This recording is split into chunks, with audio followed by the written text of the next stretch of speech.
সেই জায়গায় এসে দুটো প্রোফাইলে দুই বোনের ছবি থাকার সত্ত্বেও আমি এতদিন বলিনি, আজকে বলতে বাধ্য হচ্ছে। তাহলে একজনকে ডাকা হলো না কেন? এই পর আছে এখানে আমি কি সত্যি যাওয়ার উপযুক্ত ছিলাম না? মানে দু বোন, দুই ভাই, দুই বৌদি যারা দোকান করেছে, দুজনকে একসাথেই দেখা গেছে। তো আজকে সেই ক্ষেত্রে সেই জায়গায় এসে দুটো প্রোফাইলে দুই বোনের ছবি থাকার সত্ত্বেও আমি এতদিন বলিনি, আজকে বলতে বাধ্য হচ্ছে। তাহলে একজনকে ডাকা হলো না কেন? এই প্রশ্নটা আমার সবার কাছে। এখানে আমি কি সত্যি যাওয়ার উপযুক্ত ছিলাম না? এই দুঃখটা আমার মনের মধ্যে এখনো বাস করে। হয়তো এখন মনে করলে আমাকে অনেক বলে তুমি কি যাবে, আমি কি রেডি করে সেই ব্যবস্থা করে দেবো? ভাই আমার দরকার নেই। যে মনটা আমার ছিল সে মনটা আমার ভেঙে গেছে। কারণ আমি জানতাম যেদিন দিদিন আমার তো ফোন এসছে আমি জানলাম, আমি খুব আনন্দ তো যে দিদিন আমার তো ফোন এসছে আমি যাবো। তো যখন বাড়ির রাস্তায় ঢুকলাম তখন শুনলাম যে একজনকে ডেকেছে। এই প্রশ্নটা আমার কাছে যে একজনকে কেন, কিন্তু বাকি সবাই। কেমন আছো তোমরা? সবাই নিশ্চয়ই ভালো আছো, আর দেখলে জিনিসটা আরো দেখবে। তো ভিডিওটা দেখতে থাকো কিন্তু। আর রোস্ট উইথ ধরিত্রীতে সবাইকে স্বাগত। আজকে ফাটাফাটি ভিডিও করবো, বুঝতে পারলে? মানে ভাবো, দিদি নাম্বার 1-এ গেছিল শুধু কালিদি, আর মিষ্টিদিকে নিয়ে যায়নি। মানে কেমন দিদি ভাই, কেমন দিদি, মানে বলার বাইরে। ছি ছি, লজ্জা করে না? তুমি দিদি নামে কলঙ্ক, বুঝতে পারলে? তুমি আবার বলো আমার বুকের দুধ খেয়ে মানুষ হয়েছে। আজকে বুকের দুধ খেয়ে মানুষ করলে তুমি এইরকম করে বোনটাকে রাস্তায় ফেলে দিতে না। নিজে যে ফেমাস হয়ে গেছো, আর এই বোনটার জন্যই কিন্তু ফেমাস হয়েছো, এটা কিন্তু মাথায় রাখবে। তো ভিডিওটা দেখতে থাকো, অনেক কিছু বলবো, বুঝতে পারলে? দেখলে তো যে কি বলছে মিষ্টিদি। সত্যি তাকে ডাকা হয়নি। এই আত্মহংকারী মেয়েটা যখন ফর্ম ফিল আপ করে তখন কিন্তু তার নামটা অ্যাড করেনি, যার কারণে কিন্তু ডাকেনি জি বাংলার হচ্ছে দিদি নাম্বার 1 থেকে, বুঝেছো? তো চলো, দুইজনই অডিশন দেয়, তাহলে দুইজনকেই একসঙ্গে ডাকবে, সেটা কিন্তু আমরা জানি। তাহলে এইদিকে কালিদিকে কেন ডাকলো আর মিষ্টিদিকে কেন ডাকলো না? একদম রাইট। তাহলে আমরা তো জানি যখন অডিশন দেয় তখন ওই দুই বোন, দুই দিদি, দুই যা, এরকমভাবে কিন্তু অডিশন দেওয়া হয়। তাহলে সেখানে যদি অডিশনটা দুই বোনেই যদি ডাকে, মানে দুই বোনেই যদি দেয়, তাহলে ডাকাডাকির এখানে প্রশ্ন থাকে না। কিন্তু কালিদি যদি একাই যায় দিদি নাম্বার 1-এ, তাহলে নিশ্চয়ই মিষ্টিদি তাহলে কি অডিশন দিয়েছিলে না? মানে এখানে তো অডিশন দিতে হয়। এখানে নাম যখন দেবে, যখন ফর্মটা ফিল আপ করবে, তখন কিন্তু তোমাকে সঠিক জিনিসটা চুজ করতে হবে। মানে সিঙ্গেল নাকি ডুয়েট, দুইজনাই তো থাকো, তাই দুজনকেই ডাকা উচিত ছিল, মিষ্টিদি এবং কালিদি। আসলে মেন বিষয়টা এটা ছিল যে কালিদির হোটেল, তাহলে কালিদিকে ডাকা হয়েছে। তুমি তো কালিদির হোটেলের কর্মচারী হিসাবে তুমি কাজ করতে, তাই না মিষ্টিদি? তোমাকে ওই জন্যই ডাকেনি। তোমাকে এটা বোঝার দরকার ছিল যে তোমার দিদিকে কেন ডাকলো আর তোমাকে কেন ডাকলো না। এই কারণেই কিন্তু বোঝার দরকার। কেননা এই যে তুমি বলছো আজকে দিদিকে ডাকলো আর আমাকে ডাকলো না কেন, তুমি কি অডিশন দিয়েছিলে?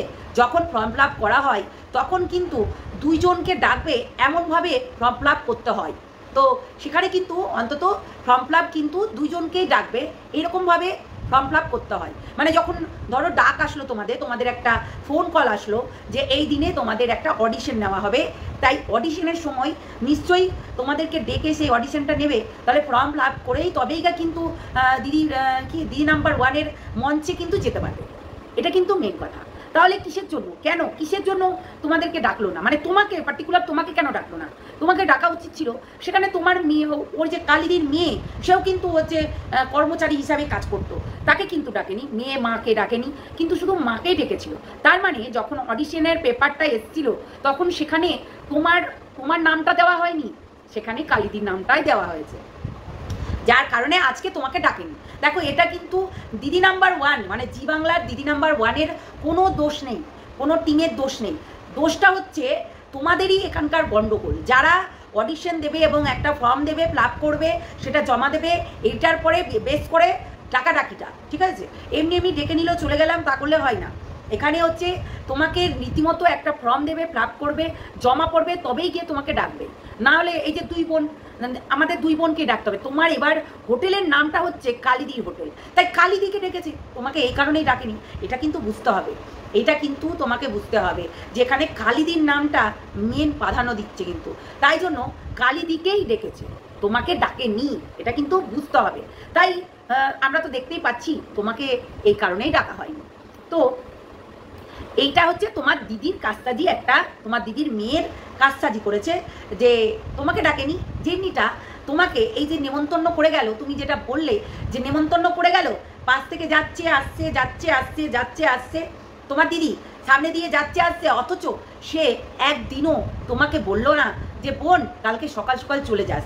এই কথাটা বললো না, কিন্তু এই কথাটাই দরকার ছিল। যদি তার অভিমান না হবে, সে অহংকারী না হবে, তাহলে অন্তত বলতে পারতো। সে অহংকারী বলেই কিন্তু সে তোমাকে ডাকেনি। এটা কিন্তু মাথায় রাখবে মিষ্টিদি। সব কিছু জানো মানে গুছিয়ে প্ল্যান করে, হ্যাঁ, তোমার একটা জিনিস মাথায় রাখবে যে এই যে তুমি বোন আর তার সঙ্গে আছে ওর মেয়ে, তাই মেয়েটাকে বেশি প্রাধান্য দেবে, তোমাকে কম। এই যে সোশ্যাল মিডিয়ায় বলে বেড়াচ্ছে না কালিদি যে হ্যাঁ ওকে ওকে বেশি আমি ভালোবাসতাম, দুধ খাইয়ে মানুষ করেছি, এইগুলো ভিউয়ার্সরা কিন্তু বুঝতে পেরে গেছে। তাই ভিউয়ার্সরা কিন্তু একের পর এক কমেন্ট করছে যে আর এই কথাটা বলো না, আমি ওর মা শব্দটা আর বলো না, কেননা যেটা তুমি ওর সঙ্গে বেইমানি করেছো, তাই মা শব্দটা তোমার মুখে মানে অ্যাটলিস্ট তোমার মুখে মানায় না, তাই না?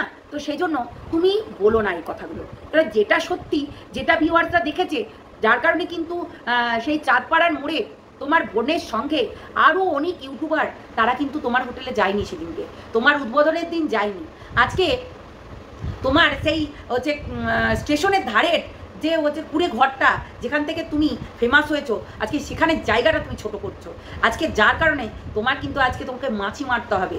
এই কালিদি দেখবে তোমার থেকে বেটার হবে, এটা কিন্তু বলে রাখলাম। আত্ম অহংকার কিন্তু খুব খারাপ জিনিস।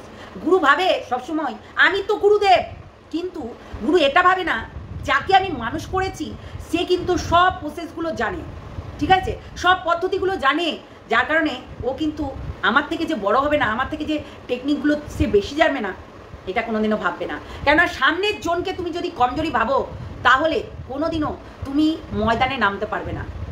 সামনের জনকে সবসময় একদম সে কিন্তু স্ট্রং প্লেয়ার, এটা মানতেই হবে, না হলে কিন্তু পরবর্তীকালে তুমি চলতে পারবে না। আজকে দেখো না, তোমার দোকানে সেফ খুঁজে বেড়াতে হচ্ছে, এমনি এমনি না।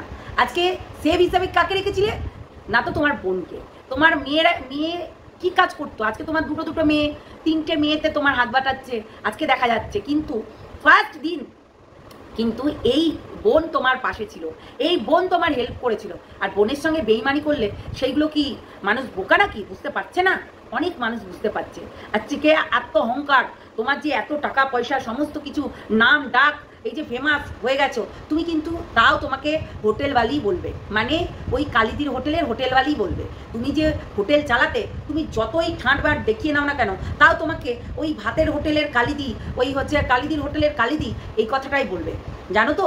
তাই এই ধরনের কথা বলো না, বিশাল ফেমাসের চক্করে নিজেদেরকে নিচু করে দিচ্ছ, তাই এইরকম ধরনের কথা বলো না। আর মিষ্টিদিকে বলবো নিজেকে স্ট্রং করো, আর এইরকম কূটনীতি কুটকাচালি বন্ধ করে দাও।